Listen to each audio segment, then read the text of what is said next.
ሁላችሁንም በጌታ በኢየሱስ ክርስቶስ የከበረ ስም ሰላም እላችኋለሁ። እንዴት አመሻችሁ? ድምጻችሁ አይሰማም። እንዴት አመሻችሁ? ክብር ለአምላካችን ለእግዚአብሔር ይሁን። እንግዲህ ዴቭ ጋራ አብረን ማገልገል ስለቻል ደስ ብሎኛል። ኪንግደም ሳውንድ እኔም ወዳቸዋለሁ በጣም። በኢትዮጵያ ውስጥ ላሉ ወጣቶች እኔ እግዚአብሔር በእነሱ በኩል የሆነ እስትንፋስ ያስገባባቸው ይመስለኛል። ወጣቶች እንደዛ ተነቃቅተው ሲያመልኩ ሳይ ሁሌም ሐሴት አደርጋለሁ። ወጣቶችን ወዳለውና ደስ ይለኛል። ጌታ ይባርካችሁ በሏቸው እስቲ ኪንግደም ሳውንዶችን። እግዚአብሔር የተባረከ ይሁን። ዘምሩ ቀጥሉ ለማለት ነው። ለዚህ ፕሮግራም ሳስብ ስጸልይ በልቤ የመጣው ሐሳብ ይኸው ከመዝሙሩ የተረፈ ነው። አሁን በዝማሬ ያልነውን ነገር ነው እኔም ለማለት በውስጤ የመጣው። እግዚአብሔር የተባረከ ይሁን። አጥብቆ መጸለይ ወይም ደግሞ አጥብቀን እንድንጸልይ ነው መንፈስ ቅዱስ በልቤ ውስጥ ያመጣው። አጥብቀን እንጸልይ በሉ እስኪ። አጥብቃችሁ ጸልዩ ልል ነበረ፣ ግን እኔን የማይጨምር ስብከት አይጠቅምም። ስለዚህ አብረን ስለሆነ አጥብቀን እንጸልይ። አሜን በሏ። እንግዲህ የማጥበቅ ተቃራኒው ማላላት ነው። ማላላት ደግሞ ምን እንደሆነ ያው በኋላ ነግራችኋለሁ። የእግዚአብሔርን ቃል ከያዕቆብ መልእክት ምዕራፍ 5 ከ13 ጀምሮ አብረን እናነብና ከዛ በኋላ ቶሎ ብዬ ሰዓታችንን ለመሻማት ሞክራለሁ። ያዕቆብ ምዕራፍ 5 ነው የምናየው። ምዕራፍ 5 ከቁጥር 13 እስከ 18 የቃሉን አክብረን አጭር ደቂቃ አንብበን እንቀመጣለን። ቃሉን ቆመን ብናነብ ደስ ይለኛል። ያዕቆብ ምዕራፍ 5 ከቁጥር 13 ከናንተ መከራን የሚቀበል ማንም ቢኖር እርሱ ይጸልይ፣ ደስ የሚለው ማንም ቢኖር እርሱ ይዘምር። ከናንተ የታመመ ማንም ቢኖር የቤተ ክርስቲያን ሽማግሌዎች ወደ እርሱ ይጥራ፣ በጌታ ስም እርሱን ዘይት ቀብተው ይጸልዩለት። የእምነት ጸሎት ድውዩን ያድናል፣ ጌታም ያስነሳዋል። ኃጢአትም ሰርቶ እንደሆነ ይሰረይለታል። እርስ በርሳችሁ በኃጢአታችሁ ተናዘዙ፣ ትፈወሱም ዘንድ እያንዳንዱ ስለሌላው ይጸልይ። የጻድቅ ሰው ጸሎት በሥራዋ እጅግ ኃይል ታደርጋለች። ኤልያስ እንደኛ የሆነ ሰው ነበረ። ዝናብ እንዳይዘንብ አጥብቆ ጸለየ። በምድር ላይ 3 ዓመት ከ6 ወር አልዘነበም። ሁለተኛ ጸለየ፣ ሰማያት ዝናብ ሰጠ፣ ምድሪቱም ፍሬዋን አበቀለች ይላል። እንጸልይ። ቅዱስ እግዚአብሔር አባት ሆይ እናመሰግንሃለን ስለነበረን የአምልኮ የዝማሬ ጊዜ፣ በዝማሬ ውስጥም ወደኛ ስለመጣ እየተናገርከን ስለነበር እናመሰግንሃለን። አሁንም ደግሞ በዚህ በቅዱስ ቃል በከበረው ቃል እግዚአብሔር አምላኮች ሰማይና ምድር ሲያልፉ በማያልፈው በዚህ በከበረው ቃል ለእያንዳንዳችን ተናገረን። ልባችን በቃል ኃይል የተሞላ ይሁን። ፊታችንን ወደ አንተ የምንመልስበትን አቅምና ጉልበት ከቃል እንድንቀበል በኢየሱስ ክርስቶስ ስም እለምንሃለሁ። መድረኩም ጉባኤው ሁሉ በዚህ ደቂቃ እግዚአብሔር ያንተን ክብር እንድናይ ቃልን በትኩረት እንድንሰማ መንፈስ ያግዘን። ክፉ ሁሉ የተከለከለ ይሁን በኢየሱስ ክርስቶስ ስም አሜን። እግዚአብሔር ያክብራችሁ። ቁጭ በሉ። ስለ ጸሎት ሳስብ በዓለማችን ከታወቁ በክርስትናውም ከታወቁ ሰዎች 2 አባባሎችን እንዲሁ ልነግራችሁ ፈለግኩኝ እንደ መግቢያ። የመጀመሪያው ታዋቂው የተሐድሶ መሪ የሆነው ማርቲን ሉተር እንደምታውቁት ከተናገራቸውና የሱ ጓደኞች እሱ ካለፈ በኋላ የመዘገቧቸው አንዳንድ ታሪክ ማስታወሻዎቹን ሲናገሩ ስለ ጸሎት ማርቲን ሉተር ከተናገረው ነገር አንዱ ምንድነው? ዛሬ ይላል ብዙ የምሰራቸው ስራዎች ስላሉብኝ የመጀመሪያዎቹን 3 ሰዓታት መጸለይ ይኖርብኛል ይላል። ደስ ይላል አይደል? ምን ስላለብኝ? በጣም ብዙ ስራ ስላለብኝ ዛሬ የመጀመሪያዎቹን 3 ሰዓታት መጸለይ ይኖርብኛል ይላል። እንዲሁም ደግሞ ዶክተር ቢሊ ግርሃም ደግሞ በእድሜያቸው መጨረሻ አካባቢ ጋዜጠኞች ኢንተርቪው አድርገዋቸው ነበር ይባላል። ምናልባት ከዚህ በኋላ እግዚአብሔር እድሜ ሰጥቶት እንደገና የመኖር እድል ቢያገኙ እዚህ ምድር ላይ እንደገና የማገልገል እድል ቢያገኙ ምን ያደርጋሉ ተብለው ተጠይቀው አሉ ቢሊ ግርሃም እኔ ማደርገው አንድ ነገር ነው፣ ብዙ ጸልያለሁ፣ ትንሽ አገለግላለሁ ብለዋል። ጌታ ይርዳን። የያዕቆብ መልእክት ትንሽ እንደው ዳራ የሚባለው ባክግራውንድ ትንሽ መስጠት ጥሩ ነው ለሰባኪ። የያዕቆብ መልእክት ከመጽሐፍ ቅዱስ ላይ ከተጻፉት መልእክቶች አንጋፋና የመጀመሪያው መልእክት ነው ተብሎ ይታሰባል። ከሌሎቹ ቀደም ብሎ እንደውም አንዳንዶቹ ከወንጌላትም ቀድሞ የተጻፈ መጽሐፍ እንደሆነ ይነገራል። የያዕቆብን መጽሐፍ ማን ጻፈው? አንዳንድ ስነ መለኮት ሰዎች የሚከራከሩት ነገር አለ። እኔ በአብዛኛው ወደማስበው በመጣ የጌታችን የኢየሱስ ክርስቶስ ግማሽ ወንድም ሃፍ ብራዘር የሚባለው የጌታ ወንድም ተብሎ በመጽሐፍ ቅዱስ ላይ የተጠቀሰው ያዕቆብ እንደሆነ ብዙ ሰዎች ይስማማሉ። እኔም ወደዛ ስምምነት ውስጥ ነው ያለሁት። ገላትያ ምዕራፍ 1 ቁጥር 19 ላይ ሐዋርያው ጳውሎስ እንደነገረን ኬፋን ልጠይቅ ኢየሩሳሌም ስመጣ ከጌታ ወንድም ከሐዋርያት ከጌታ ወንድም ከያዕቆብ በቀር ሌሎችን አላየውም ይላልና ያዕቆብ በኢየሩሳሌም ቤተክርስቲያን ውስጥ ከነበሩት ዋና መሪዎችም አንዱ ነበር። የጌታ ወንድም በእናቱ በኩል ተብሎ ይታሰባል። መጽሐፍ ቅዱስም ወደዛው ነው የሚመራን። ሌላው በኢየሩሳሌም ቤተክርስቲያን ውስጥ ደግሞ ሰብሳቢ ነበረ። ዋና አዕማድ መሪ ከሚባሉት ውስጥ ነበረ። በኢየሩሳሌም ጉባኤ ሐዋርያት ሥራ ምዕራፍ 15 ላይ ታላቅ ጉባኤ ተሰብስቦ የዛ ጉባኤ ሰብሳቢና የመጨረሻውንም ንግግር ያደረገው ያዕቆብ ነው፣ ሐዋርያው ያዕቆብ ነው። ንግግሩንም ስታዩ አሁንም የያዕቆብን መልእክት ሙሉን ከ1 እስከ 5 ስታነቡ በእግዚአብሔር ቃል ዕውቀት እጅግ የተሞላ ሰው ነው። ጥልቅ የእግዚአብሔር ቃል ዕውቀት እንዳለው በነቢያት መጽሐፍ የተጻፈውን ይጠቅሳል። ከእግዚአብሔር መንፈስ የተቀበለውንም ከጌታ ከኢየሱስ ክርስቶስም የሰማውንም አብሮ አክሎ የሚጽፍ ሰው ነው።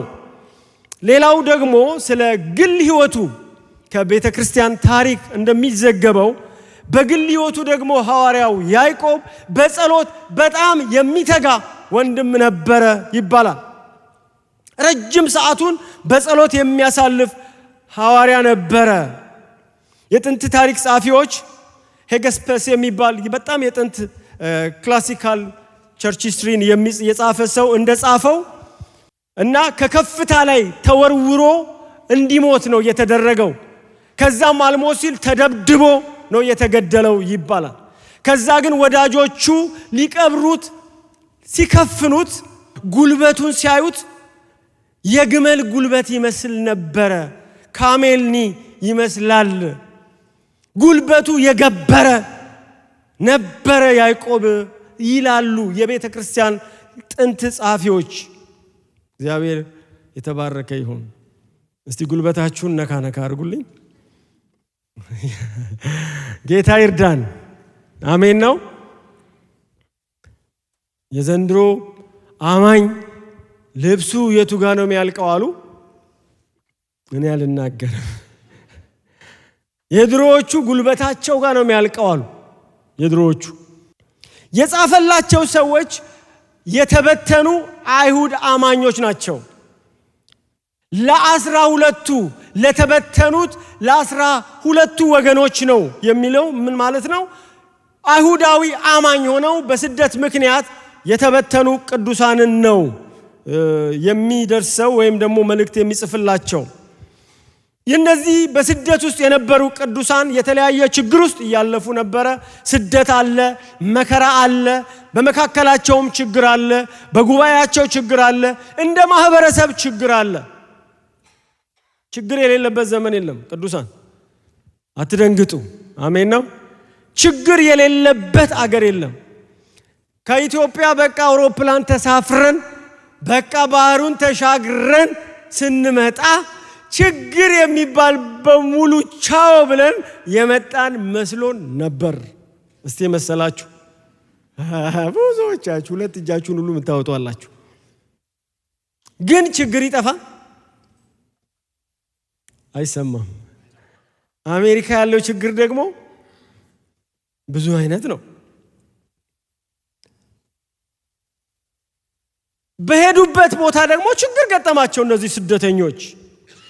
ችግሩ በግለሰብ ደረጃ ገጥሟቸዋል፣ እንደ ግል ሲኖሩ፣ እንደ ቤተሰብ ገጥሟቸዋል፣ እንደ ቸርች ገጥሟቸዋል፣ እንደ ማህበረሰብ ገጥሟቸዋል። ብዙ አይነት ችግሮች አሉ። እሱን ትንሽ ነግራችኋለሁ። እና ይሄ ጸሎት ሰው፣ ይሄ ሐዋርያ፣ የቤተ ክርስቲያን መሪ፣ ኃላፊነት ያለበት ሰው ስለነዚህ ሰዎች ጸልዮ መንፈስ ቅዱስ ያቀበለውን መልእክት ይጽፍላቸዋል። ብዙ ነገሮችን ይናገራል ያዕቆብ። ከጌታ የተቀበለውን መልእክት በግልጽ ይነግራቸዋል። ከሁሉም በላይ ግን ኢምፖርታንትሊ በእግዚአብሔር ፊት መጸለይ እንዳለባቸው ደጋግሞ ያሳስባቸዋል። ኮሬክቲቭ ነው መልእክቶቹ፣ ግልጽና አጭር ነው መልእክቱ። ያዕቆብ ጋር ስብከት አጭር ነው፣ ፊት ለፊት ነው የሚናገረው። መከራ እየተቀበላችሁ ነው፣ ደስ ይበላችሁ። አሜን ይባላል። አዎ ደስ ይበላችሁ፣ እግዚአብሔር በዛው ስራ ላይ ነው ያለው። አሜን ነው። በመከራ ውስጥ ስታልፉ ደስ ይበላችሁ፣ እግዚአብሔር እዛ ውስጥ እያስተማራችሁ ነው፣ ስራውን እየሰራ ነው። ደስ ይበላችሁ። እግዚአብሔር ሳያቅ እናንተ ጋር የመጣ ችግር የለም። ስለዚህ ደስ ይበላችሁ። አሜን ደስ ይበላችሁ። አራት ቆዝሙ፣ በኢየሱስ ስም ደስ ይበላችሁ። ሐዘን የከበባችሁ ብትኖሩ፣ የተለያየ መከራ መጣ የምትሉ ደስ ይበላችሁ። እደግመዋለሁ፣ ደስ ይበላችሁ። አሜን ደስ ይበላችሁ። ሰይጣን እናንተ ፊታችሁ ጠቁሮ ሐዝናችሁ ተክዛችሁ ማየት ነው የሚፈልገው። የእግዚአብሔር ቃል ግን ምን ይላል? ሁሉ ጊዜ በጌታ አይሰማም። ሁሉ ጊዜ በጌታ ደስ ይበላችሁ፣ ደስ ይበላችሁ። ሳታቋርጡ ምን በሉ? ጸልዩ እንጂ እናንተ አትጨነቁ ይላል መጽሐፍ ቅዱስ። እና ያዕቆብ ደስ ይበላችሁ በመከራ ውስጥ ይላል። ፕራክቲካል ሁኑ። ክርስቲያን ነኝ የምትሉ እጃችሁን አውጡ ይልና ሁሉም ሰው እጁን ሲያወጣ በስርዓት ኑሯ ይላል። ኑሩና ሳዩኛ። ክርስቲያኖች ናችሁ? አዎ ኑሩና ሳዩኛ፣ በተግባር አሳያ ብሎ ይናገራል። ያዕቆብ ፊት ለፊት ነው የሚናገረው። ጌታን የምትወዱ ጌታ የምታመልኩ አምልኳችሁ የግብዞች አይሁና፣ አምልኳችሁ የተሟላ ይሁና። ዘምራችሁ ስትጨርሱ መድረክ ላይ ብቻ ዘምራችሁ፣ አሜን ነው። ዘምራችሁ ስትጨርሱ መበለቶችን ጎብኙ። አምልኳችሁ የተሟላ ይሁን። ድሆችን አብሉ። ወላጆች የሞቱባቸውን ጠይቁ። መድረክ ላይ ብቻ አይደለም አምልኮ፣ ጉባኤ ውስጥ ብቻ አይደለም አምልኮ፣ መንገድ ዳር ላይ አምልኮ አለ። ሰፈራችሁ አምልኮ አለ። የተራቡትን ስታበሉ አምልኮ ነው። መበለቶችን ባሎቻቸው የሞቱባቸውን ስትጠይቁ አምልኮ ነው። አሜን ትላላችሁ? አምልኮ ከቤት የሚወጣ ነው፣ ከቸርች የሚያልፍ ነው። አምልኳችሁ የተሟላ ይሁን። አንደበታችሁን ጠብቁ። በጣም ብዙ ነገር ይናገራል። አጥብቃችሁ ጸልዩ። ስለ ጸሎት አያውቁም እንዴ እነዚህ ሰዎች? የኢየሩሳሌም ቤተክርስቲያን ውስጥ የነበሩ ናቸው። በጸሎት ይተጉ ነበር ይላል አይደል እንዴ? ኢየሩሳሌም የነበሩ ሰዎች፣ ከነ ያዕቆብ ጋር የኖሩ ሰዎች፣ ከነ ጴጥሮስ ጋር የኖሩ ሰዎች ጸሎትን አያውቁም? ምን ነው የሚያውቁ አይመስላችሁ? በደንብ ያውቃሉ። አሁን ግን ምንድነው ችግሩ? ህይወቱ ነው የጠፋው። ህይወቱ ነው የጠፋው። ቲዮሬቲካሊ ዕውቀት ብዙ አለን። ስለ ጸሎት አሁን እንደኔ ማስተማር ይቻላል። ብዙዎቻችሁ ማስተማር ትችላላችሁ። እንችላለን። ተሻለ አድርገን እናስተምራለን። ፕራክቲካሊ ግን ህይወታችሁ ጋር የታለ ጸሎቱ ነው የሚለው ያዕቆብ። ስፖርት ለጤንነት እስኪ እንደሚጠቅም የምታውቁ ቅዱሳን የተባረካችሁ የጌታ ልጆች እስኪ ስፖርት ለጤንነት እስኪ ጧት ጂም እየሄዳችሁ የምትሰሩ እንዲህ ማለት ነው። በቃ ስለ ስፖርት ጠቃሚነት እናውቃለን። ማንም ሊነግረን አያስፈልግም። ካስፈለገ መጣጥፍ ሁሉ ልናሳትም እንችላለን። አይሻልም? ብዙ ነገር እንላለን። ግን ጠዋት ብርድ ነው አይደለ? ስትራፖ አለው ብዙ ነገር እንላለን። አንሰራም። ልክ እንደዚህ ይመስለኛል የክርስትና ችግሩ። ቴዎሬቲካሊ ነው ብዙ ጊዜ ነገሮቻችን። እግዚአብሔር ወደ ታች ያውርድልን። በደንብ አሜን እንበል። ቀደም እንደዘመርነው ወደ ታች የምንወርድ ሰዎች እግዚአብሔር ያድርገን። ፕራክቲካሊ መጸለይ መቻል አለባችሁ። መጸለይ አለባችሁ።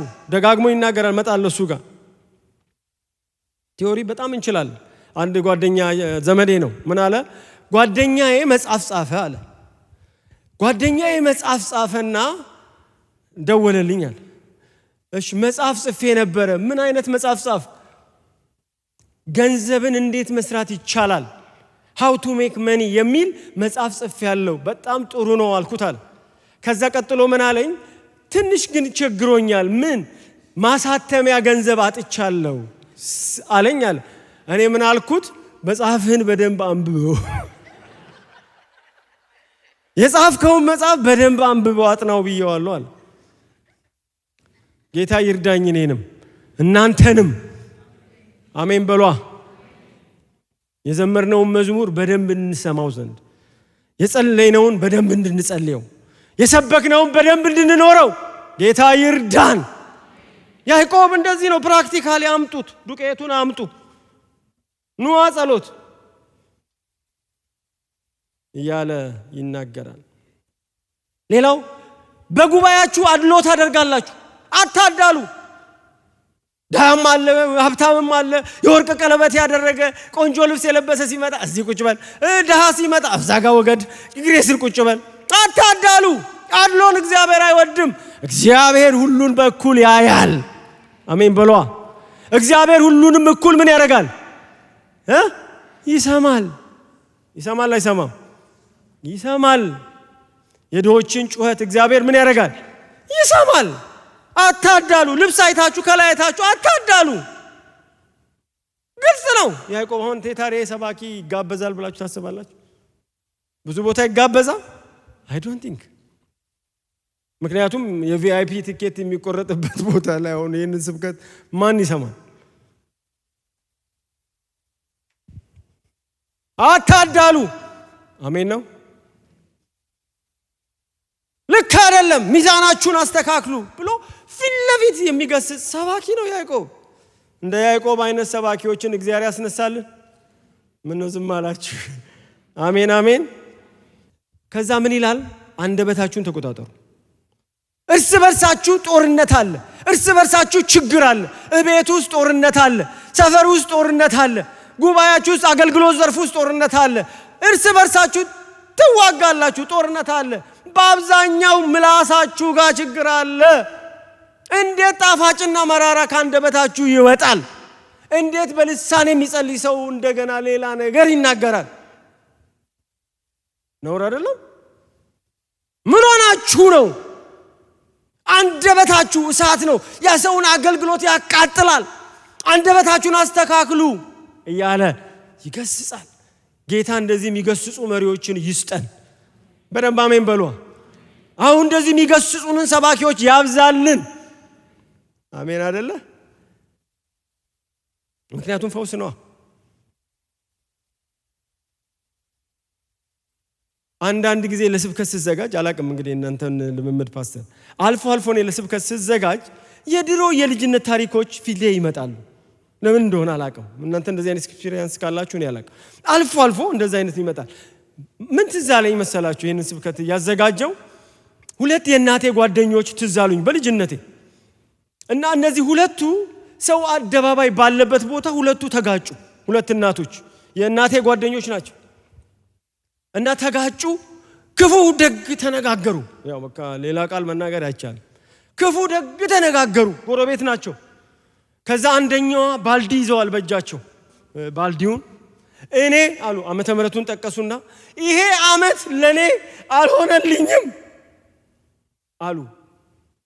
ተጎዳው የሚሉት እናት ጣሉት። እኛኛው ደግሞ ሆኖም ንግግራቸውን ቀጠሉና እንደ ወንድም ይናገራሉ። ሴትዮዋና በትክክል ካልተናገርሽ የሚቀጥለው ዓመት ያሰጋሻል አላቸው። እና በትክክል ተናገሩ የቀጣይ ዘመናችሁ እንዳያሰጋችሁ። አሜን ነው። ፓስተር በድሉ የዛሬ እሁድለት ያስተማረንን ቃል ጋር ይሄ ይስማማል። አንደኛ ጴጥሮስ ምዕራፍ 3 ቁጥር 10 ላይ አይደለ? መልካሞቹን ቀኖች ላይ የሚወድ ይላል ጴጥሮስ። አንደበቱን ከምን ይከልክል? ከክፉ ይከልክል። ቀጣዩ ዘመን እንዳያሰጋ በትክክል ተናገር ተባባሉ አልልም። ቀጣይ ዘመናችሁ ያማረ እንዲሆን ይላል ጴጥሮስ። መልካም ቀኖች እንድታዩ መልካም ተናገሩ ይላል። ያዕቆብም ይሄንኑ ነው የሚናገረው። ከሁሉም በላይ አጥብቃችሁ መጸለይ ያለባችሁ ለአንደበታችሁም፣ ለግንኙነታችሁም መፈወስ፣ ለሌላውም ነገር መፈወስ፣ ለበሽታችሁ መፈወስ፣ ከመከራ ለመውጣት መጸለይ ያለባችሁ። እግዚአብሔር መፈለግ አለባችሁ። መከራ ውስጥ ያለ ማን ነው? እሱ ይጸልይ፣ እግዚአብሔር ከመከራ ያወጣዋል። ክብር ለእግዚአብሔር ይሁን። መከራ መጣብኝ፣ ሐዘን መጣብኝ፣ ችግር ከበበኝ የሚል ሰው ካለ ይንበርከክ። ከሱ ላይ ጌታ መጥቶ ይወስደዋል፣ ያሳርፈዋል፣ ያሳርፋችኋል። ወደሱ ቅረቡ፣ ያበራላችኋል። አሜን ነው።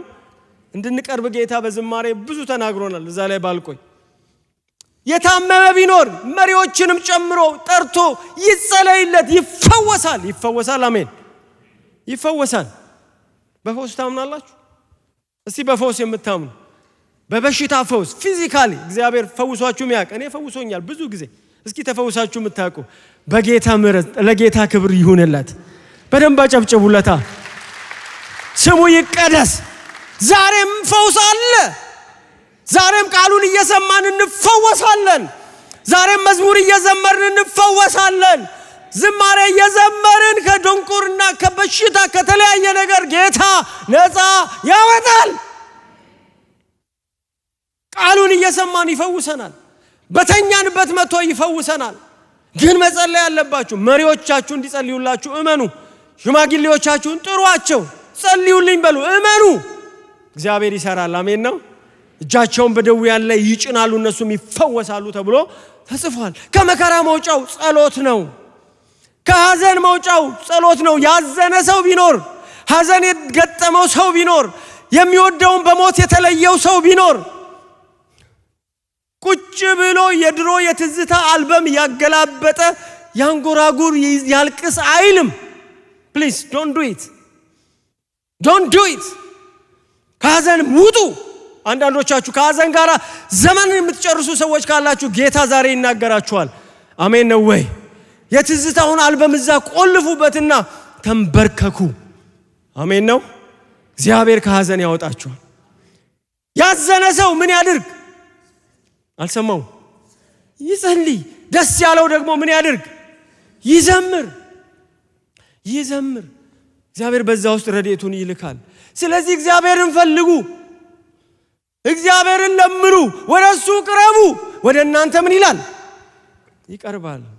የጻድቅ ሰው ጸሎት በስራዋ ኃይል ታደርጋለች። የጻድቅን ኑሮ ኑሩ። መጀመሪያ ደስ የሚላችሁ የጽድቅ ኑሮ ያስቀድማል። የአንደበትን ጉዳይ፣ የቅድስናን ጉዳይ፣ የእርስ በርስ ግንኙነትን ጉዳይ አስቀድሞ የጽድቅ ኑሮን አስቀድሞ እግዚአብሔር የጻድቅን ጸሎት ይሰማል ይላል። አሜን ትላላችሁ? በስራዋ ኃይልን ታደርጋለች። ጸሎት ጽድቅ ከጎደለው መልስ አያመጣም። ስለዚህ እጃችሁን ታጠቡ ይላል ምዕራፍ 4 ላይ። ተቀደሱ ይላል። ዓለምን አትውደዱ፣ በዓለም ያለውን አትውደዱ። በገንዘብ ምኞት ልባችሁ አይታሰር፣ በዓለማዊነት ልባችሁ አይሳሰር። በስጋ ምኞት፣ በአይን አምሮት፣ በዝሙት፣ በርኩሰት ሕይወታችሁን አታቆሽሹ። እጃችሁን አንጹ፣ ታጠቡ፣ ንጹ፣ ተቀደሱ፣ ወደ እግዚአብሔር ቅረቡ። ወደ እናንተም አይሰማም። ወደ እግዚአብሔር ቅረቡ፣ ወደ እናንተም ይሄ ምስራች ነው። ዛሬ አዋጅ ነው። ቀድመም ወንድሜ ዴቭ ያወጀው ነው አይደል? እኔም አውጀዋለሁ። ወደ እግዚአብሔር ቅረቡ። እስኪ አብረን እንበል። ወደ እናንተም ይቀርባል። ይዛችሁት ሂዱ ይሄንን። አሜን። ሌሊቱንም ይዛችሁት ቆዩ። ወደ እግዚአብሔር ቅረቡ፣ ወደ እናንተም ይቀርባል። ይሄ ትምክህታችን ነው ይላል ሙሴ ዘዳግም ምዕራፍ 4 ላይ ታውቃላችሁ። በዓለም ላይ ካለው ሕዝብ ሁሉ አምላካችን እግዚአብሔር በጠራነው ጊዜ ወደኛ እንደሚቀርበን አምላኩ ወደሱ የሚቀርበው ማን ነው? ክብር ለእግዚአብሔር ይሁን። እንዲህ አይነት አምላክ አለው ማን ነው? ዘራፍ የሚል ነው የሚመስለው። አሜን ነው። ማን ሕዝብ አለ? በጠራነው ጊዜ አቤት የሚለን ጌታ አለ። አሜን ትላላችሁ? ሃሎ ስንለው አቤት የሚለን ኢየሱስ አለ። ይሰማል፣ ይሰማሻል። ሰይጣንን አትስሙ፣ እግዚአብሔር ይሰማል። አንተ ወድቀሃል፣ አንተ እንዲሆነሃል፣ እግዚአብሔር አይሰማህም የሚለው ጠላትህ ነው። እግዚአብሔር ይሰማል። እኔ እናገራለሁ ዛሬ እግዚአብሔር ይሰማል። አንተ ባለበት ሆነ ድምፅን አሰማ፣ እግዚአብሔር ይሰማሃል። እጁን ዘርግቶ ከመከራ ያወጣሃል። ከችግር ውስጥ ከሸለቆ ውስጥ ያወጣሃል። እግዚአብሔር እጁ ረጅም ነው። የእግዚአብሔር እጅ አጭር አይደለም። ሃሌሉያ። ቅረቡ ይላቸዋል ያዕቆብ። ለምሳሌ ብሎችን ብቻ ተናግሬ ልጨርስ ሰዓታችን ስላለቀ። ለምሳሌ ብዙዎችን መጥቀስ ቢቻልም ከሰዓት እጥረት የተነሳ ሁሉንም መጥቀስ አይቻልም። ከሁሉንም መጥቀስ ባይቻል አንድ ኤልያስ የሚባል ነብይ ጠቀሰላችሁ። ለምሳሌ ኤልያስ እንደኛ አይነት ሰው ነበረ። ከዛ በኋላ አጥብቆ ጸለየ ይላል። እዚህ ቦታ ላይ ምዕራፍ 5 ላይ ከ13 እስከ 18 እኔ አስምሬበታለሁ መጽሐፍ ቅዱሴ ላይ። መጽሐፍ ቅዱስ ከያዛችሁ ማስመር ትችላላችሁ። ጸለየ፣ ጸልዩለት፣ ይጸልይ የሚለው ከዚህ ቁጥር ውስጥ ወደ 5 ጊዜ አለ። አስምሩበት። ባይብል ላይ ማስመር ጥሩ ነገር ነው። ወደፊት ስታልፉ ልጆቻችሁ አባቴ ይጸልይ ነበር ለካ ብሎ መጸለይ ይጀምራሉ። አሜን አትሉ? ጸሎት ላይ አስምሯል። አባቴ ለምን አሰመረ? ለካ ጸሎት ይወድ ነበር አባቴ ብለው ቢያንስ ልጆቻችሁ መጽሐፍ ቅዱሳችሁን ሲያነቡ ወደ ጸሎት ይገባሉ። አሜን እንበል። ምን ነው ዝም አላችሁ? ምክንያቱም ያው እንግዲህ ሞባይሉ ስለሚሰበር ብዬ ነው። እዚህኛው ላይ ብናሰምር ጥሩ ነው። አሜን ነው። ከብሉይ ኪዳን ነቢያት ኤልያስን ተመልከቱት። ጻድቅ ሲባል እንደው የተለየ ልዩ ሰው ብቻ እንዳይመስላችሁ። ብዙ ጊዜ ያው በነቢያት መሳብ ስለሚወዱ እስራኤላውያንም ሱፐር የሆነ ሰው እንዳይመስላችሁ፣ ከመጸለይ ይልቅ ወደ ማጸለይ እንዳትሄዱ ማለቱ ይመስለኛል። ከመጸለይ ራሳችሁ ትታችሁ እሱን ለማጸለይ እንዳይዳዳችሁ ነቢያት እየፈለጋችሁ እናንተ ጸልዩ ነው የሚለው መጽሐፉ። አሜን ነው። እኔ ዛሬ ትውልዱ ወደ አጸልዩ እንዴት እንደተረጎመው አላቅም። ጸልዩ ነው የሚበዛው መጽሐፍ ቅዱስ ላይ። እዚህ ጋር ግን የታመመ ሰው ካለ መጸለይ በጣም ስለሚቸግረው የቤተ ክርስቲያን ሽማግሌዎችን ጠርቶ ይጸልዩለት ይላል። አሜን ትላላችሁ? አሜን ነው ወይ? ካልታመማችሁ በስተቀር ራሳችሁ ጸልዩ። አሜን ነው። አልሰማችሁኝም? ተጣላችሁኝ መሰለኝ። አረ እኔ በስልክ እያጸለይኩ ነው የምኖረው የምትሉ ሰዎች እንዳትጣሉኝ። ካልታመማችሁ በስተቀር ራሳችሁ ጸልዩ። አሜን አትሉ ማለት? ካልታመማችሁ መጸለይ ካላቃታችሁ ራሳችሁ ጸልዩ። ምክንያቱም እግዚአብሔር አምላካችን በቀጥታ ይሰማናል። ማን አማላጅ ላክልኝ አለ? ራሱ ሰማለሁ ብሏል እግዚአብሔር። ጆሮን የፈጠረ ይሰማል። ኤልያስ ልዩ ሰው አልነበረም። እንደኛ ደካማ ሰው ነበረ። እንደኔና እንደናንተ አይነት ሰው ነበር። እንደኔና እንደናንተ አይነት ሰው ማለት በቃ እንደኔና እንደናንተ ማለት ነው። የሚርበው፣ የሚነጫነጭ፣ የሚደክመው ጌታ ሆይ ግደለኝ ብሎ ሁሉ የሚጸልይ ሰው ነው። ግን ጸለየ። እግዚአብሔር ኤልያስን ከሰማ እናንተን ይሰማል። አይሰማም? ይሰማል። ድካም የነበረበትን ሰው እግዚአብሔር ይሰማል ይላል። አጥብቆ ጸለየ ይላል። ቀጥሎ ቶሎ ብዬ ለመጨረስ ብዬ ነው። አጥብቆ ጸለየ ምን እንዳይል? ዝናብ እንዳይዘንብ። እሱኛው ጸሎት አልተጻፈልንም። አንደኛ ነገሥት ምዕራፍ 18 ማየት ትችላላችሁ። ኤልያስ የጸለያቸው ሁለት ጸሎቶች እዛ ጋር አሉ። አንደኛ ነገሥት 18 ላይ ዝናብ እንዳይዘንብ ሲጸልይ አናየውም። ለአካብ ሄዶ ከአፌ ቃል በቀር በሚቀጥሉት ዓመታት ዝናብ ጠል አይኖርም ብሎት ብቻ ነው የሄደው። እሱ ነው የተጻፈልን። ሁለተኛው ላይ ግን እግዚአብሔር ዝናብን እሰጣለሁ በምድር ላይ ለአካብ ተገለጥ ካለው በኋላ ግን ኤልያስ በጽኑ በእግዚአብሔር ፊት መጸለዩን እንመለከታለን። በእግዚአብሔር ፊት ኤልያስ እንዴት ነበረ የጸለየው ብንል አንደኛ ነገሥት ምዕራፍ 18 ላይ ቁጥር 1 ላይ እግዚአብሔር ዝናብ እሰጣለሁ ስላለ እግዚአብሔሮች ዝናቡ ይምጣ ብሎ ነው የጸለየው። የበዓል ነቢያት ከታረዱ በኋላ እግዚአብሔር በዛ ተራራ ላይ እሳትን ካወረደ በኋላ እንደገና እግዚአብሔር በክብር ከመጣ በኋላ ሁለተኛ ለአካብ ተገልጦ ዝናቡ ሊመጣ ነው፣ ሰረገላህን ጭነት ተዘጋጅ አለው ይላል መጽሐፍ ቅዱስ። ከዛ በኋላ ኤልያስ ወደ ቀርሜሎስ ተራራ ወጥቶ በግንባሩ ተደፋ፣ በእግዚአብሔር ፊት በትሕትና ወደቀ፣ 7 ጊዜ ተመላለሰ። ብላቴናው በጣም ከባድ ነው እሱ ነገር። በጉልበቱ በግንባሩ መሬት ላይ ተደፋ ይላል። ጽኑ ጸሎት ነው። እግዚአብሔር ጽኑ ጸላዮች ያድርገን። የምር ምን ጸልይ ሰዎች እግዚአብሔር ያድርገን። ተደፍቶ እግዚአብሔር መማፀን ጀመረ። ጽኑ ነበር። ደመናው ከባህር እስኪወጣ ድረስ ምልክቱ እስኪወጣ ድረስ ኤልያስ እግዚአብሔር ሆይ ምድራችንን አስብ ብሎ ዴስፐሬትሊ በእግዚአብሔር ፊት የሚጮህ ሰው ነበረ።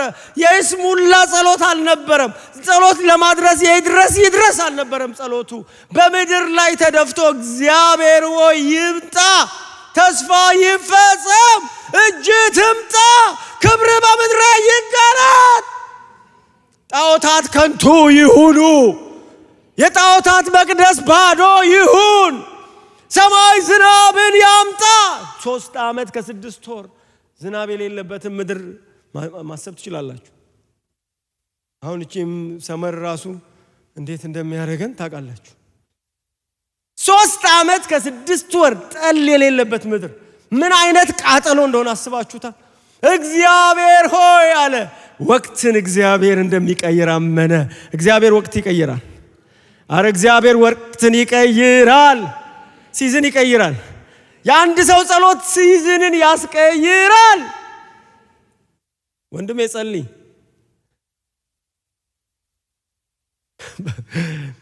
በልጅነታችን ስናገለግል አንድ ትልቅ ጉባኤ ነበር። ቅዳሜ ጾም ጸሎት አለ። ሁሉ ሰው ተደፍቶ የሚጸልይበት ጉባኤ ላይ አንድ ወንድም ብቻውን ቁጭ ብሏል። የዛን ዘመን ቁጭ ማለት ያስደነግጣል። ሰው ሁሉ ድፍት ብሎ በሚጸልይበት ሰዓት ወንበር ላይ ቁጭ ብሏል። አይኑ ደግሞ ትልልቅ ነው። ከዛ በኋላ ጉባኤ ውስጥ ዞር እያልኩኝ መንበርከክ ያላጣም እየሰጠው ጠጋ በሉም እያልኩኝ ስለነበር እንደምንም ጠጋ ብዬ ጠየኩት። ወንድሜ ሰላም ነው? ደህና ነኝ። ምን ነው አትጸልይም? ጸሎት ጨርሻለሁ። እኔ እንግዲህ ልረዳው አልችልም። ጌታ ይርዳ ብዬ ዞር አልኩ። ምን ጨርሻለሁ? ጸሎት የጨረሳችሁ አላችሁ? ከጨረሳችሁም ባካችሁ ተንበርከኩ። ጸሎትን እግዚአብሔር ይሰጣችኋል። መንፈስ ቅዱስ በእናንተ ላይ ይመጣል። ፍጥጥ ያለ ትውልድ አንሁን። የሚጸልይ ትውልድ ታሪክ ያስቀይራል። አሜን አትሉም ወይ? ሲዝን ተቀየረ። ኤልያስ እንደተንበረከከ እንደተደፋ በሰባተኛው ይላል። ክብር ለእግዚአብሔር ይሁን። ብላቴናው ወደ ባህር እየተመላለሰ 7ኛው ላይ እጅ የምታክል ደመና ከባህር ወጣች። ኤልያስ አስተዋለ። እግዚአብሔር እጁን እንደዘረጋ አየ። አምላኬ እጁን ከዘረጋ በቃ ታሪክ ይቀየራል። የትውልዱ ጥጋብ ይመጣል። ምድሬ እንደገና ትለመልማለች። እግዚአብሔር ልጆቹን ያስባቸዋል። ደስ አለው። በኃይል እንደገና ያቺ እጅ በኤልያስ ላይ መጣች ይላል። ክብር ለእግዚአብሔር ይሁን። አካብ ሆይ ተነሳረው ሰረገላ ጭኖ አካብ ወደ እስራኤል ይሄዳል። ኤልያስ ደግሞ በአካብ ሰረገላ ፊት ይሮጣል ይላል። በጣም የሚገርም ድራማ ነው። የእግዚአብሔር እጅ በኤልያስ ላይ ነበረች ይላል። የሚያሮጥ ኃይል እግዚአብሔር ይሰጠናል።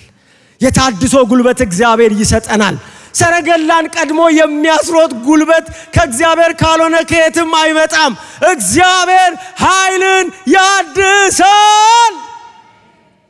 የምትጮሁ ሰዎች እግዚአብሔር ኃይላችሁን ያድሳል። እግዚአብሔር ጉልበት ይሰጣችኋል። አትታክቱ። ኢየሱስ እንዳለው አትታክቱ። ኤልያስ ከልምምዱ ውጪ ነው። ቀርሜሎስ ላይ በእሳት የሚመልስ አምላክ እሱ አምላክ ይሁን ተብሎስ ተወራርዶ በነበረ ሰዓት ወዲያውኑ ጸለየ። እሳቱ ወዲያው መጣ። እውነት ውሸት? በደቂቃ ውስጥ እሳቱ መጣ። ዋው ደስ ይላል። ኤልያስ አምላክ እርሱ ብቻ ነው። በዘመናችን ይህንን እግዚአብሔር ያደርግልን። የእናንተ አምላክ ነው በእውነት አምላክ እግዚአብሔር ተብሎ እንድናልፍ እግዚአብሔር ይርዳን። ባካችሁ ኖረችና ሞተች እንዳንባል ባካችሁ እግዚአብሔር ይርዳን።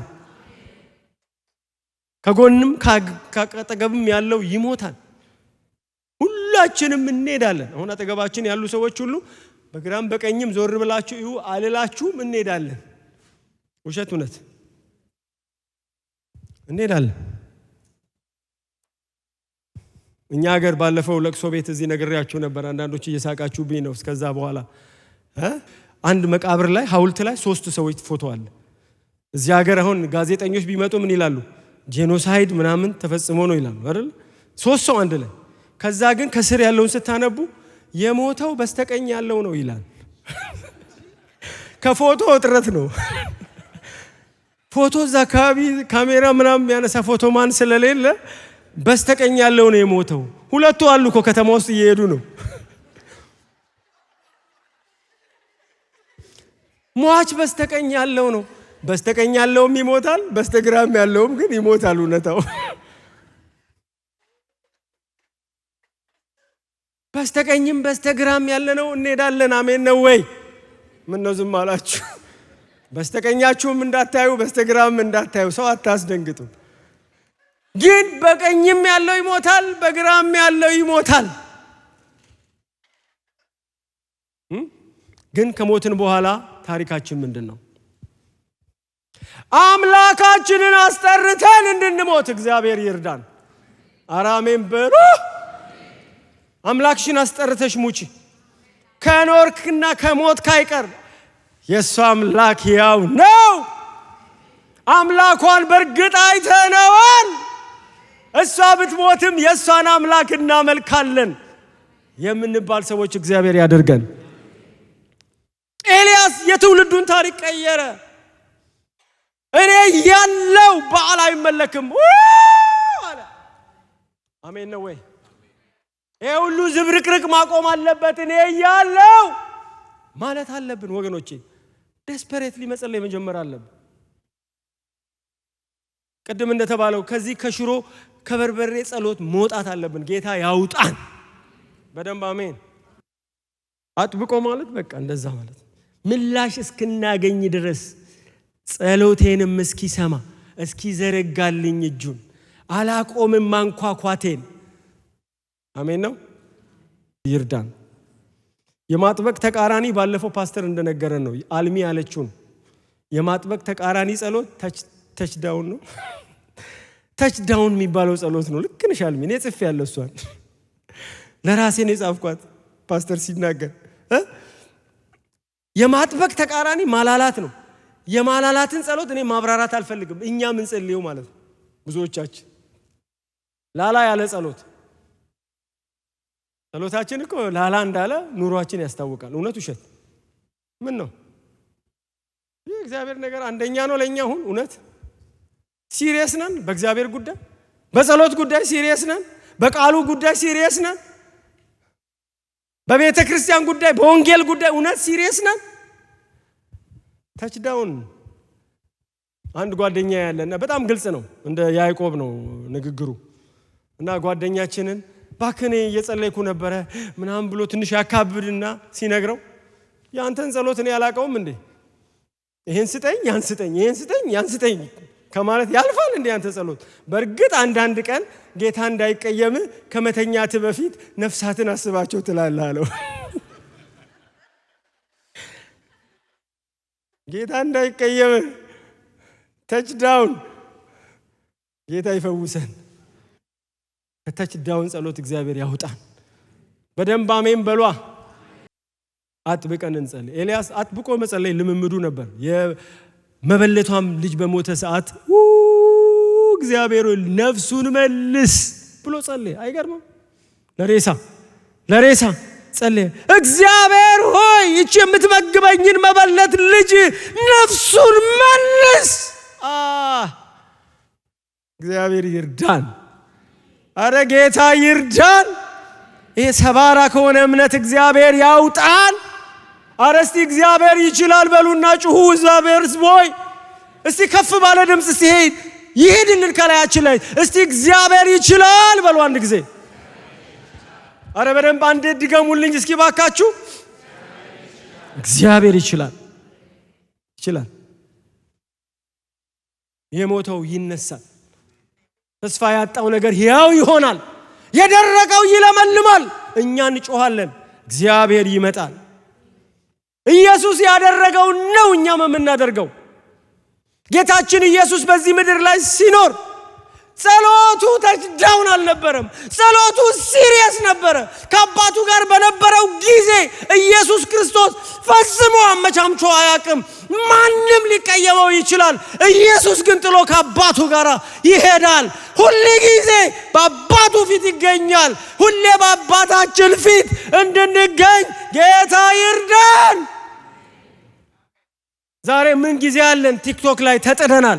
ዛሬ ምን ጊዜ ያለን ፌስቡክ ላይ ተጥደናል። እግዚአብሔር ያውርደን። አሜን በሉ።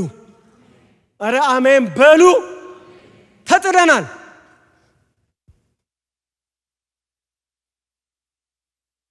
ኢየሱስ ግን በ3 ዓመት ተኩል ዓለምን የሚገለባበት ትልቅ አገልግሎት ያገለገለው ሲጀምር በጸሎት ነው፣ ሲጨርስ በጸሎት ነው።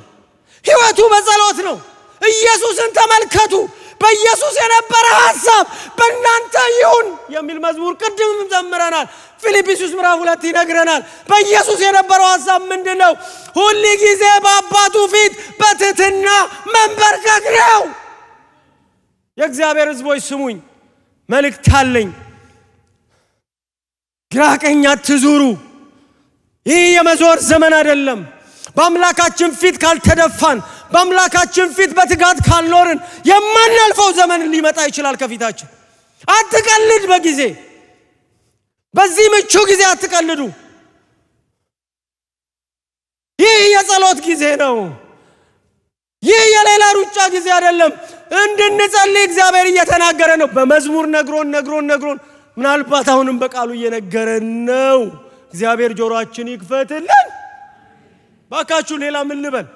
ይሄው ቅድም ጀምሮ እኔ እንዳ ዴቭ እዚህ ጋር እንደምንገናኝ እኔ በህልሜም አላሰብኩም። ይሄ መዝሙርም ዛሬ እንደሚዘመር እኔ አላቅም። እግዚአብሔር ነው ያገናኘው። አሜን ነው። ፈልግሃለሁ በሙሉ ልቤ አንተን እሻለሁ። ክብር ይሁን። እስቲ አመስግኑት ጌታችሁን።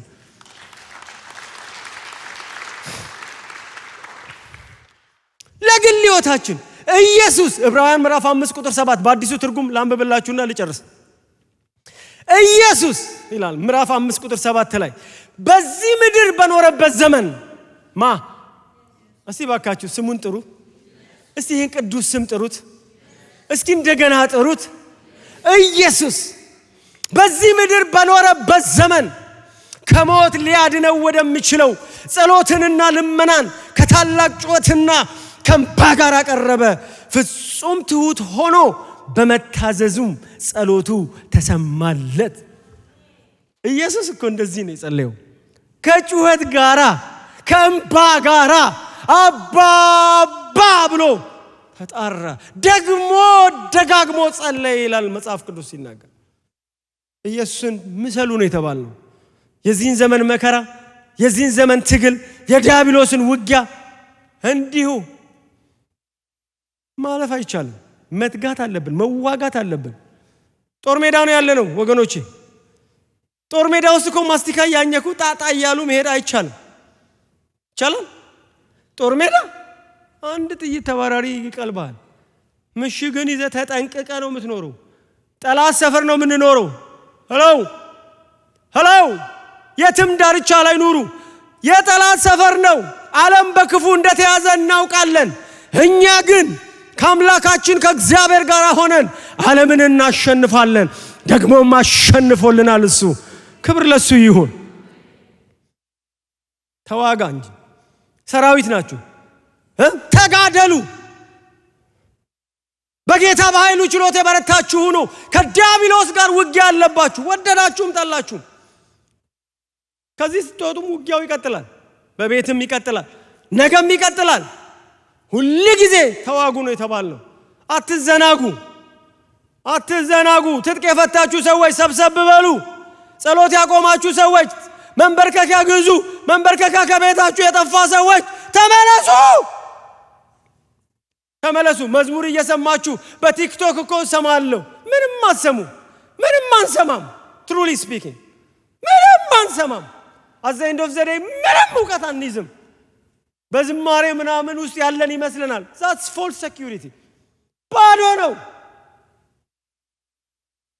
እንመለስ። ሕዝቤ ሆይና ወደ ጓዳ ግባ፣ ተሸሸግ እያለ እግዚአብሔር እየተጣራ ነው። ለግል ሕይወታችን ለውጥ፣ ለማህበረሰባችን ለውጥ፣ ለቤተ ክርስቲያን ለውጥ በእግዚአብሔር ፊት እንድንጸልይ እግዚአብሔር ይርዳን። የእግዚአብሔር እጅ ኃይል ታደርጋለች። እግዚአብሔር በምድሪቱ ላይ ደግሞ በክብር ይመጣል። ለጋሱ አምላካችን፣ የሚራራ አምላካችን ይራራልናል፣ ይሰማናል። ክብር ለአምላካችን ለእግዚአብሔር ይሁን። እግዚአብሔር እጁን እንደዘረጋ ለኤልያስ ለኛም እግዚአብሔር እጁን ይዘረጋልናል። ቴካዌ ምን እናደርግ? አጥብቀን እንጸልይ። አሜን በሏ። ለግል ሕይወታችን ለውጥ እንጸልይ። መዘምራን ለግል ሕይወታችን ለውጥ፣ ሰባኪዎች ለግል ሕይወታችን ለውጥ እንጸልይ፣ እንትጋ። ብዙ የዘመሩ ሰዎች፣ ብዙ የሰበኩ ሰዎች ትልልቅ ዳቦዎች ሊጥ የሆኑ ያየንበት ዘመን ነው። እግዚአብሔር ይፈውሰን። አረ እንለወጥ። አሜን አሜን። የሚለውጥ እሳት አለ፣ የሚለውጥ ክብር አለ። ፍጻሜን የሚያሳምር ክብር የሚያመጣ እሳት አለ።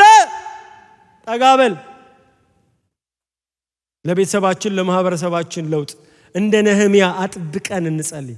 አዋጅ ለማስቀየር እንጸልይ። አጥብቀው ጸለዩ ይላል በቤተ ክርስቲያን ሐዋርያ ሥራ ምዕራፍ 12 ላይ አጥብቆ ለጴጥሮስ ጸሎት ይደረግ ነበረ። አጥብቆ ሲጸልዩ መልአክ ከሰማይ መጣ። አጥብቆ የሚጸልዩ ሰዎች ሰማይና ምድርን ያገናኛሉ። እግዚአብሔር በስራ ላይ ይቀጥላል። ብታምኑም ባታምኑም እግዚአብሔር ከሚጸልዩ ሰዎች ጋር ስራውን ይቀጥላል። ለመጸለይ ወስኑ ነው ምላችሁ። ዛሬ ቴካዌ እሱ ነው። ውጤቱ ምንድነው? በጥበብ ይሞላናል፣ በበጎ ስጦታ ይሞላናል፣ በመጽናናት ይሞላናል፣ በክብር ይሞላናል። ወደ ፍጻሜ በሚያስኬደው የክብር እጁ በእኛ ላይ ይመጣል። ለጌታ ታላቅ ክብር፣ ታላቅ እልልታ፣ ታላቅ ምስጋና ይሁን ከዘላለም እስከ ዘላለም። አምላካችን የሚባርከን የሚጎበኘን እጁን የሚለቅልን የተባረከ ይሁን።